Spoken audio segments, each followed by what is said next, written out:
নমস্কার, ভক্তি চ্যানেলে আপনাদের সকলকে স্বাগত। পাঠ করে শোনাচ্ছি শ্রীম কথিত শ্রী শ্রী রামকৃষ্ণ কথামৃত। ত্রেতায় শ্রীরাম, দাপরে শ্রীকৃষ্ণ, কলিতে শ্রীরামকৃষ্ণ। শ্রী শ্রী রামকৃষ্ণ কথামৃত। নন্দনবাগান ব্রাহ্ম সমাজে রাখাল, মাস্টার প্রভৃতি ভক্ত সঙ্গে ঠাকুর শ্রীরামকৃষ্ণ।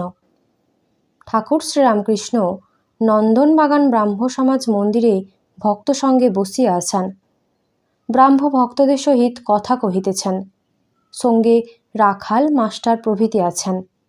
বেলা 5টা হইবে। কাশীশ্বর মিত্রের বাড়ি নন্দনবাগানে।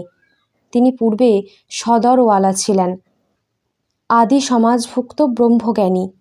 তিনি নিজের বাড়িতেই দ্বিতলায় বৃহৎ প্রকোষ্ঠ মধ্যে ঈশ্বরের উপাসনা করিতেন, আর ভক্তদের নিমন্ত্রণ করিয়া মাঝে মাঝে উৎসব করিতেন। তাঁহার স্বর্গারোহণের পর শ্রীনাথ, যজ্ঞনাথ প্রভৃতি তাঁহার পুত্রগণ কিছুদিন ঐরূপ উৎসব করিয়াছিলেন। তাঁহারাই ঠাকুরকে অতি যত্ন করিয়া নিমন্ত্রণ করিয়া আনিয়াছেন। ঠাকুর প্রথমে আসিয়া নিচে একটি বৈঠকখানা ঘরে আসন গ্রহণ করিয়াছিলেন। সে ঘরে ব্রাহ্ম ভক্তগণ ক্রমে ক্রমে আসিয়া একত্রিত হইয়াছিলেন। শ্রীযুক্ত রবীন্দ্র ঠাকুর প্রভৃতি ঠাকুর বংশের ভক্তগণ এই উৎসব ক্ষেত্রে উপস্থিত ছিলেন। আহুত হইয়া ঠাকুর ভক্ত সঙ্গে দ্বিতলায় উপাসনা মন্দিরে গিয়া উপবেশন করিলেন। উপাসনা গৃহের পূর্বধানে বেদী রচনা হইয়াছে। দক্ষিণ পশ্চিম কোণে একটি ইংরাজি বাদ্যযন্ত্র অর্থাৎ পিয়ানো রহিয়াছে। ঘরের উত্তরাংশে কয়েকখানি চেয়ার পাতা আছে। তাহারই পূর্বধারে দ্বার আছে, অন্তঃপুরে যাওয়া যায়। সন্ধ্যার সময় উৎসবের উপাসনা আরম্ভ হইবে। আদি ব্রাহ্ম সমাজে শ্রীযুক্ত ভৈরব বন্দ্যোপাধ্যায় দু একটি ভক্ত সঙ্গে বেদিতে বসিয়া উপাসনা কার্য সম্পন্ন করিবেন। গ্রীষ্মকাল, আজ বুধবার, চৈত্র কৃষ্ণা দশমী তিথি, 1883 খ্রিস্টাব্দের 2রা মে। ব্রাহ্মভক্তেরা অনেকে নিচের বৃহৎ প্রাঙ্গণে বেড়াইতেছেন। শ্রীযুক্ত জানকী ঘোষাল প্রভৃতি কেহ কেহ ঠাকুর শ্রীরামকৃষ্ণের কাছে উপাসনা গৃহে আসিয়া আসন গ্রহণ করিয়াছেন। তাহার মুখে ঈশ্বরীয় কথা শুনিবেন। ঘরে প্রবেশ করিবা মাত্র বেদীর সম্মুখে ঠাকুর প্রণাম করিলেন। আসন গ্রহণ করিয়া রাখাল, মাস্টার প্রভৃতিকে কহিতেছেন, নরেন্দ্র আমায় বলেছিল, সমাজ মন্দির প্রণাম করে কি হয়? মন্দির দেখলে তাকেই মনে পড়ে, উদ্দীপন হয়। যেখানে তার কথা হয় সেইখানে তার আবির্ভাব হয়, আর সকল তীর্থ উপস্থিত হয়। এসব জায়গা দেখলে ভগবানকেই মনে পড়ে। ঠাকুর বলছেন, একজন ভক্ত বাবলা গাছ দেখে ভাবাবিষ্ট হয়েছিল, এই মনে করে যে এই কাঠে ঠাকুর রাধাকান্তের বাগানের জন্য কুড়ুলের বাঁট হয়। একজন ভক্তের এরূপ গুরু ভক্তি যে গুরুর পাড়ার লোককে দেখে ভাবে বিভোর হয়ে গেল। মেঘ দেখে, নীল বসন দেখে, চিত্রপট দেখে শ্রীমতীর কৃষ্ণের উদ্দীপন হতো। তিনি এইসব দেখে উন্মাত্তের ন্যায় কোথায় কৃষ্ণ বলে ব্যাকুল হতেন। ঘোষাল বলছেন, উন্মাদ তো ভালো নয়। শ্রীরামকৃষ্ণ বলছেন, সে কি গো, এ কি বিষয় চিন্তা করে উন্মাদ যে অচৈতন্য হবে? এই অবস্থা যে ভগবান চিন্তা করে হয় গো।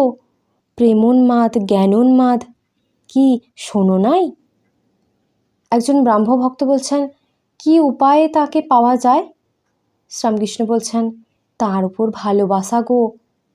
আর এই সদা সর্বদা বিচার, ঈশ্বরই সত্য, জগৎ অনিত্য। অসত্যই সত্য, ফল দুদিনের জন্য। ব্রাহ্মভক্ত বলছেন, কাম, ক্রোধ, রিপু রয়েছে, কি করা যায়? শ্রীরামকৃষ্ণ বলছেন, 6 রিপুকে ঈশ্বরের দিকে মোড় ফিরিয়ে দাও। আত্মার সহিত রমণ করা এই কামনা। যারা ঈশ্বরের পথে বাধা দেয় তাদের উপর ক্রোধ, তাকে পাবার লোভ। আমার যদি করতে হয় তবে তাকে লয়ে করতে হয়, যেমন আমার কৃষ্ণ, আমার রাম। যদি অহংকার করতে হয় তো বিভীষণের মতো। আমি রামকে প্রণাম করেছি, এ মাথা আর আমি কারোর কাছে অবনত করব না। ব্রাহ্মভক্ত বলছেন, তিনি যদি সব করাচ্ছেন তাহলে আমি পাপের জন্য দায়ী নই? শ্রীরামকৃষ্ণ সহস্তে বলছেন, দুর্যোধন এ কথা বলেছিল, তয়া ঋষিকেশ হৃদি স্থিতেন যথা নিযুক্তস্মি তথা করমি। যার ঠিক বিশ্বাস ঈশ্বরই সত্য আর আমি অকর্তা, তার পাপ কার্য হয় না। যে নাচতে ঠিক শিখেছে তার বেতালে পা পড়ে না। অন্তর শুদ্ধ না হলে ঈশ্বর আছেন বলে বিশ্বাসী হয় না। ঠাকুর উপাসনাগৃহে সমবেত লোকগুলিকে দেখিতেছেন, বলিতেছেন, মাঝে মাঝে এরূপ একসঙ্গী ঈশ্বর চিন্তা, তার নাম গুণকীর্তন করা খুব ভালো। তবে সংসারী লোকদের ঈশ্বরে অনুরাগ ক্ষণিক, যেমন তপ্ত লৌহে জলের ছিটে দিলে জল তাতে যতক্ষণ থাকে। এইবার উপাসনা আরম্ভ হইবে। উপাসনার বৃহৎ প্রকোষ্ঠ ব্রাহ্মভক্তে পরিপূর্ণ হইল। কয়েকটি ব্রাহ্মিকা ঘরের উত্তর দিকে চেয়ারে আসিয়া বসিলেন, হাতে সঙ্গীত পুস্তক। পিয়ানো ও হারমোনিয়াম সংযোগে ব্রাহ্ম সঙ্গীত গীত হইতে লাগিল। সঙ্গীত শুনিয়া উপবিষ্ট আচার্যগণ বেদ হইতে মন্ত্রপাঠ করিতে লাগিলেন। ওং পিতা নহসি পিতা নবধি নমস্তেস্তু মা মা হিংসেহি। তুমি আমাদের পিতা, আমাদের সদ্বুদ্ধি দাও, তোমাকে নমস্কার, আমাদিগকে বিনাশ করিও না। ব্রাহ্মভক্তেরা সমস্বরে আচার্যের সহিত বলিতেছেন, ওং সত্যম জ্ঞানম মনস্ত্যম ব্রহ্ম আনন্দরূপম অমৃতং ইয়াদি ভাতি শান্তম শিবম দ্বৈতম শুদ্ধম পাপবিদ্ধম। এইবার আচার্যগণ স্তব করিতেছেন, ওম নমস্তে সতে তে জগৎকারণায় নমস্তে চিতে সর্বলোকাশ্রয়ায় ইত্যাদি।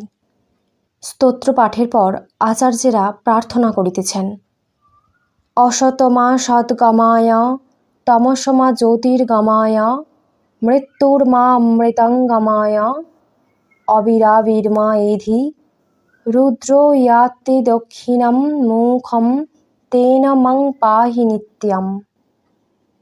স্তোত্রাদি পাঠ শুনিয়া ঠাকুর ভাবাবিষ্ট হইতেছেন। এইবার আচার্য প্রবন্ধ পাঠ করিতেছেন। উপাসনা হইয়া গেল। ভক্তদের লুচি মিষ্টান্নাদি খাওয়াইবার উদ্যোগ হইতেছে।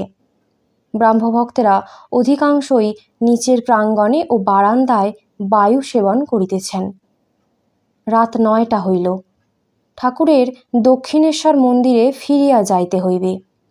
গৃহস্বামীরা আহুত সংসারী ভক্তদের লইয়া খাতির করিতে করিতে এত ব্যতিব্যস্ত হইয়াছেন যে ঠাকুরের আর কোনো সংবাদ লইতে পারিতেছেন না। শ্রীরামকৃষ্ণ রাখাল প্রভৃতির প্রতি বলছেন, কি রে, কেউ ডাকে না যে রে? রাখাল ক্রোধের সহিত বলছেন, মহাশয় চলে আসুন, দক্ষিণেশ্বর যাই। শ্রীরামকৃষ্ণ সহস্তে বলছেন, আরে রোসো, গাড়ি ভাড়া 3 টাকা 2 আনা কে দেবে? রোগ করলেই হয় না, পয়সা নাই আবার ফাঁকা রোগ, আর এত রাত্রে খাই কোথা? অনেকক্ষণ পরে শোনা গেল পাতা হইয়াছে। সব ভক্তদের এককালে আহ্বান করা হইল। সে ভিড়ে ঠাকুর রাখাল প্রভৃতির সঙ্গে দ্বিতলায় জলযোগ করিতে চলিলেন। ভিড়েতে বসিবার জায়গা পাওয়া যাইতেছে না। অনেক কষ্টে ঠাকুরকে একধারে বসানো হইল। স্থানটি অপরিষ্কার। একজন রন্ধনী ব্রাহ্মণী তরকারি পরিবেশন করিল। ঠাকুরের তরকারি খাইতে প্রবৃত্তি হইল না। তিনি নুন চাকনা দিয়া লুচি খাইলেন ও কিঞ্চিত মিষ্টান্ন গ্রহণ করিলেন। ঠাকুর দয়া সিন্ধু। গৃহস্বামীদের ছোকরা বয়স, তাহারা তাহার পূজা করিতে জানেন না বলিয়া তিনি কেন বিরক্ত হইবেন? তিনি না খাইয়া চলিয়া গেলে যে তাহাদের অমঙ্গল হইবে, আর তাহারা ঈশ্বরকে উদ্দেশ্য করিয়াই এই সমস্ত আয়োজন করিয়াছে। আহারান্তে ঠাকুর গাড়িতে উঠিলেন। গাড়ি ভাড়া কে দিবে? গৃহস্বামীদের দেখিতেই পাওয়া যাচ্ছে না।